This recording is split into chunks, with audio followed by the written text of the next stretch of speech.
Hello guys, magandang araw sa inyong lahat. Nandito naman tayo sa ating channel, Gabs, Romano. Ang pag-uusapan natin ngayon ay tungkol sa estimate. Pag-uusapan natin kung magkano ba ang magagastos mo sa isang slab per square meter. Para natin malaman kung magkano yung total estimate ng isang slab. So, ang una natin kukunin ay yung estimate ng steel deck. So, halimbawa, steel deck gagamitin natin. So, ito yung steel deck na gagamitin natin. Nasa ilalim yan. Pagkatapos nating ma-estimate yung materials dito sa steel deck, ang susunod naman natin ay yung concreting works. Kung magkano ang magagastos natin sa concrete. Kung residential ito, halimbawa ito yung concrete. So, let's say 4 inches yung thickness ng ating slab. Pagka kasi 4 inches, yung iba sabi, bakit hindi gamitin centimeter? Yung iba tinatanong, bakit hindi gamitin yung metric system? Kasi maraming nagre-request ng iba't ibang system of measurement or family of measurement. Halimbawa, ito 4 inches. Pag sinabi natin na metric, so this is 0.100 meter or 0.1 meter. Sa centimeter naman, this is 10 centimeter. So, ito yung tatlong klase ng unit na pinag-uusapan. Kaya minsan, lagi kong nababanggit iba't ibang units kasi may mga nag-request na please in terms of centimeter, metric, or inches. Pero, as much as I can, gagamitin ko yung magagawa ko para maintindihan mo yung mga units natin. Okay, pagkatapos natin makuha yung estimate ng concrete, ang susunod natin kukunin ay yung reinforcement. Pagka steel decking, yung gamit natin, usually ang ating reinforcement is in the concept of one-way slab. Meaning wala na siyang mga cranks. Kumbaga both way siya, say 20 cm yung spacing both ways. 10 mm diameter. So, yun ang gagamitin nating rebars. 10 mm diameter. Space at 20 cm. 0.2 meter. 8 inches. So, pagkatapos natin ng reinforcement, ang susunod natin ay yung shoring. O yung tinatawag natin yung tukod dun sa ilalim para sumuport during the time of pouring of concrete. Kung mapapansin niyo sa steel decking, halimbawa kung meron tayong area na 3.5 meters by 4 meters, ang ginagamit natin na haba ng span ng steel deck, kung alin yung mas maikli. In this case, dahil ginawa ko rito 3.5 yung maikli dito, sometimes yung measurement ng 3.5 is from center to center. So, let's say sabihin na natin na sensitive tayo pagdating sa dimension. Pero pag estimate naman, we can use 3.5. Pero pag umorder tayo doon sa planta, isinasakto na natin yan para hindi na magputol. So, usually, halimbawa hanggang dito yung beam, nilalampas lang natin yan ng 2 inches magkabila para at least mapakain sa biga yung steel decking. If this is 20 cm, this is 20 cm.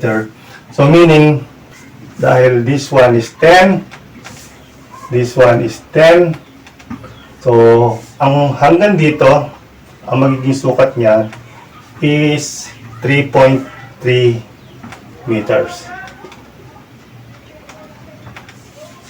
So, yung pinakahaba ng steel deck is 3.4 kasi 2 inches plus 2 inches, that is equals to 0.1 meter. So 3.3 plus 0.1, so yung length ng steel deck is 3.3 plus 0.1 is equals to 3.4 meters.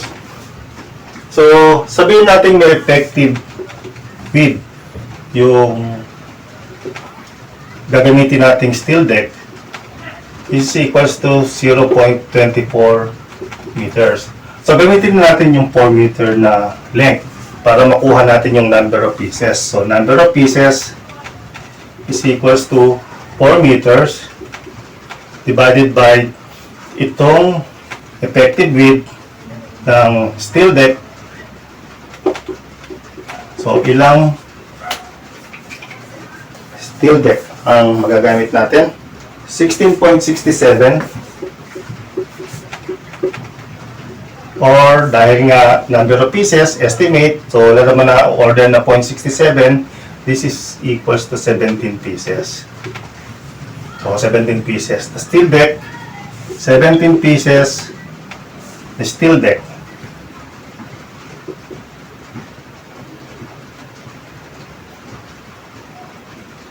At kung gaano kahaba, ang gagamitin natin is yung length natin, that is 3.4 meters. Yung kanina, nilagyan natin ng 2 inches plus 2 inches again. So, we have 3.4 meters. So, ilan yung total LM niya? 57.80 linear meters. So, magkano ba? So, magkano yung magagamit nating steel deck dito? 57.80 LM multiplied by, say, 190 pesos per linear meter.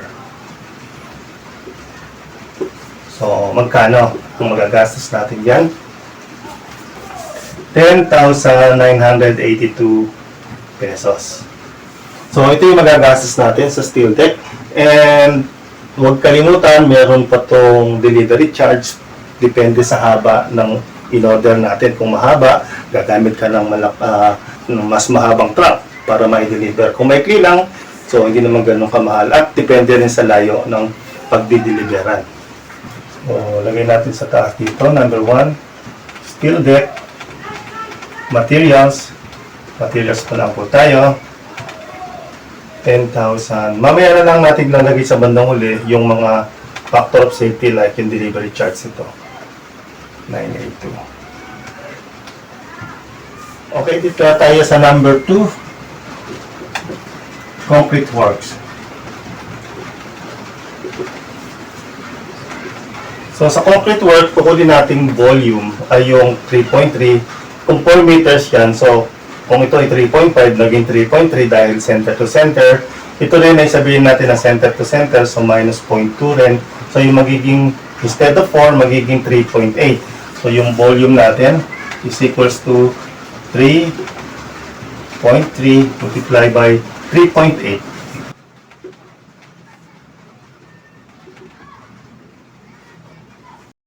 1.254 cubic meter. So, say meron tayong class A na mixed proportion. So, meron tayong cement,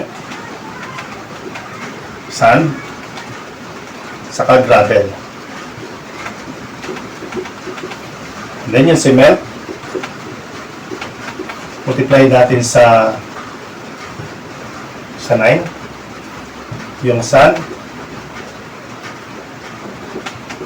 multiply natin sa 0.5. Then yung gravel, multiply natin sa 1. So, gano'n kadami yung cement, sand, and gravel? 11.29 approximately equals to 12 bags. 40 kilograms. Sand, say 0.63 cubic meter. And then ito, say gawin na natin 1.25 cubic meter. So, magkano to? Say, at 215 per bags, 2,580. Tapos ito, sabihin natin this is at 600 pesos, 378, 1,100 per cubic meter yung gravel. So we have 1, 375. Total 4,333 pesos. So, ito yung ating magagastos para sa materyales ng concrete. 4,333.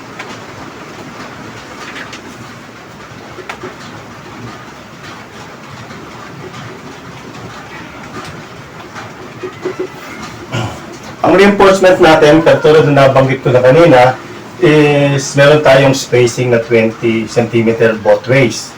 So magkabilangan 20 cm. At meron din tayong size na 10 mm diameter deform bar yung gagamitin natin. Since pareho naman ang spacing both ways, so pwede naman natin i-times 2 na lang one way. So, ang ibig sabihin, pag in-estimate natin yan, kahit na isang ganun lang yung, yung estimate, multiply lang natin sa 2. So, halimbawa, meron tayong 4 meters. So, kung 4 meters yung pandi-divide natin, say, number of pieces, 4 meters, divided by spacing na 20 cm, 0.2 meter. So, this is equals to 20 pieces. Gano'ng kahaba? At dahil ito yung pinag-divide natin for, kung magiging haba niya, itong 3.5.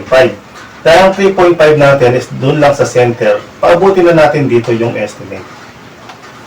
Hanggang sa maging 3.7, 0.1, saka 0.1. So yung haba niyan will be 3.7 at 3.7 meters. Total. So, 74 linear meter. So, number of pieces, kung di-divide natin to sa 6 meters commercial length, so gani karami. Kasi yung commercial length natin, yung nabibili natin is 20 feet or 6 meters. Kaya di-divide natin. So, alam natin kung ilang piraso magagamit natin. 12.37.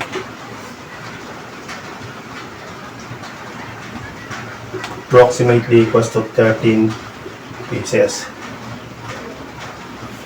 Katulad ng nabanggit ko kanina, pag-estimate nito, kung pareho naman yung distance nila, the spacing, both ways, yung one way pa lang na to is 13 pieces, yung isang direction pa lang.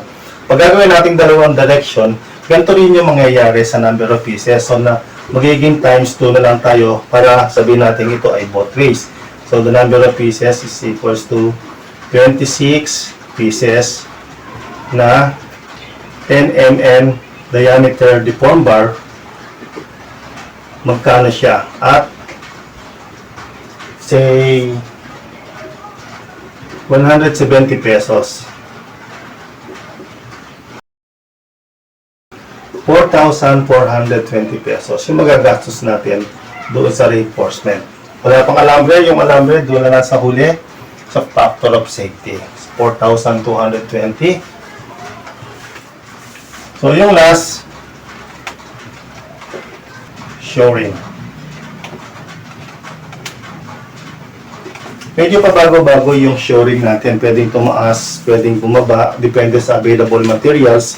Kasi mayroong time na kailangan, minsan ginagamit yung steel trusses materials para gamitin sa shoring. In that case, total gagamitin nyo naman yon. Pwede nyo nang i-advance yung pagbili, maggamit mo pa sa shoring, makakatipid pa kayo dito sa shoring natin ng materials.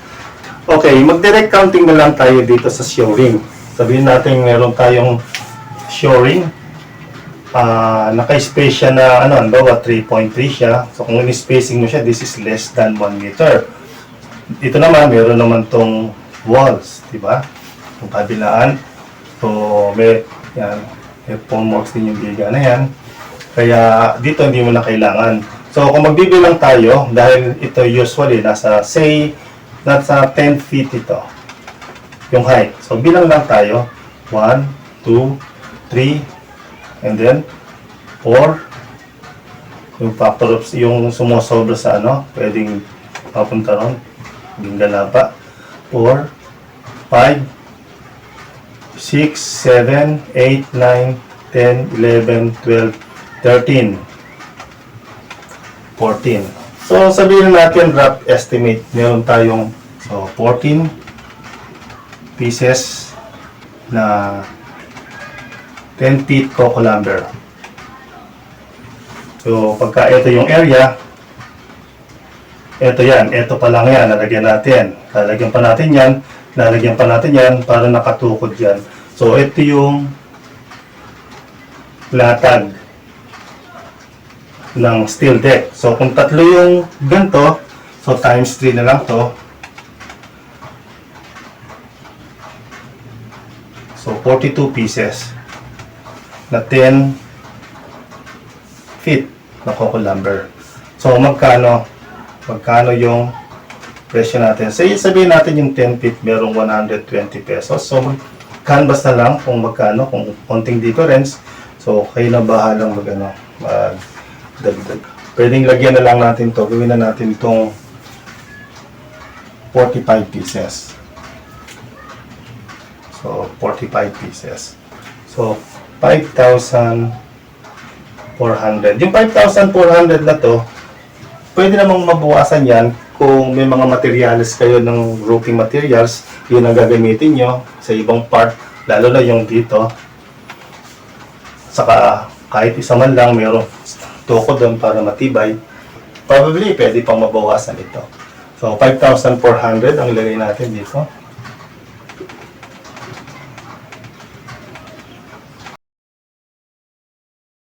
So yung total materials, wala pa rito yung pako, yung alambre, tsaka yung delivery charge ng steel deck. 24,935 pesos. Labor, 30% labor.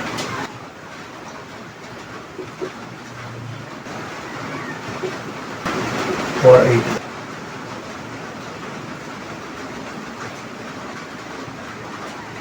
$32,415 pesos. Labor and materials plus yung delivery charge. Let's say meron tayong 1,500 delivery charge. Yung pako saka alambre, let's say 500 plus 2,000. So ito naman ay estimate. Pag sabi natin estimate, probably this is more or less 34,415. Para malaman mo yung eksakto mga gagastos nyo, yung pagkatapos ng project o pagkatapos ng isang activity, pagkatapos ng isa niyan, and then sumahin nyo kung magkano talaga nagastos, ang tawag doon is backward computation. Dito sa estimate, either mataas o mababa. Pero mas maganda, hindi na lalayo dito yung magiging budget ninyo para dito sa area natin na to. Since ang area natin is 3.5 by 4 meters, 14 square meter ito yung ating kinumpute. So, kunin natin mas madali yung nasa plano kung 3.5 by 4 meters. So, ito yung area na magagastos mo dito. So, ang ibig sabihin yan, magkano per square meter? Kung di-divide natin to sa 14 square meter, magkano per square meter? Yung nagagastos sa isang slab kasama na yung steel decking, reinforcement, concreting, at saka yung shoring. 2,458 pesos per square meter. So, pwedeng tumaas, pwedeng bumaba. Let's say 2,500 per square meter.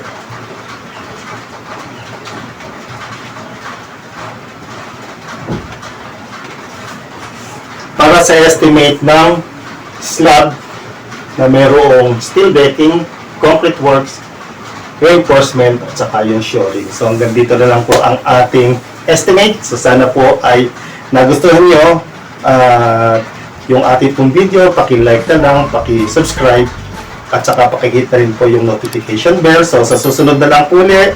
Hanggang dito na lang at marami pong salamat sa inyong lahat.